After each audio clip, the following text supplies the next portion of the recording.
All right, eighth grade. Well, welcome to the third of the three videos.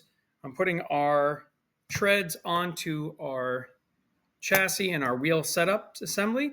So this is our chassis we did in step one. Then we put on the wheels after the step one, and then went on to step two to add our motor and gear wheel. And then we are going to, in this video, line things up, stretch the treads over, make sure that they fit, and then they align, and then go from there. But before I do that, there is something that should be pointed out. If you notice that these two wheels line up and then it drops down to this, well, it doesn't have to do that.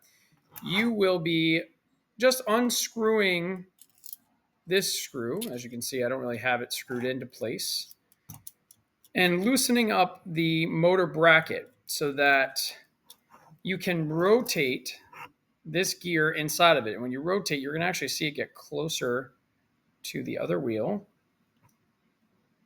and it will also line up too. So you're just rotating it. The reason that works is because the axle that's coming out of this motor is not directly in the center. It's offset so that you can make things looser and tighten for your treads. You'll see it's really simple process, but that's why it is. When you're using wheels, it allows you to set the wheels up higher into the robot or lower in the robot and so on. But for the treads, well, we have to make sure that this gear is closer to the wheels, and so that we can set everything up so that it is on a line. So now we lay everything down, get the tread set up, and see if we need to take anything off. In this case, I don't. It fits perfect. When I tighten it up, it's going to work right. Well, in this case, let's say I had to take pieces off because it was going to be way too loose. It's actually really easy to take things off. I'm going to bring this down and zoom it in.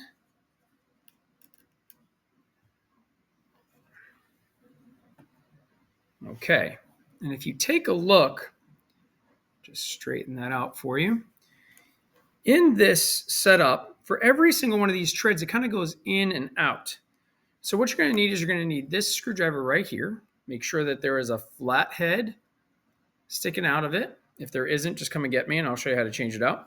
And then you want to put the flat head into the space between those, and it'll kind of pop it out. And you just twist it. Once you twist it, it'll come apart. Really simple. That's how easy that is. I'm going to put it back in though, because for our setup, I've already pre-measured these, so I know that they're going to work. So I'm going to get now a little bit higher, get back into position here. Okay, so now here we are. We're going to put this on. It's very simple to do.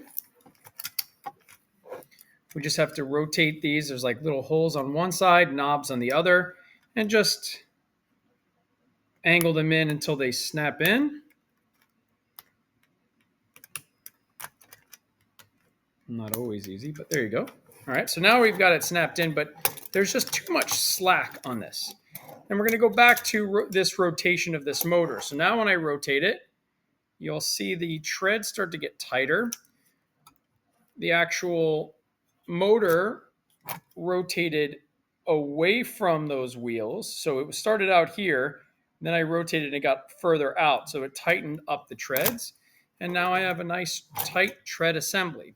Now, before you get this approved, just double check and make sure that everything is lined up and it's parallel with the chassis.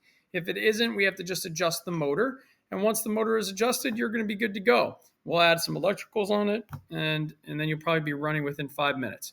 So good luck. Please don't hesitate to ask me any questions along the way.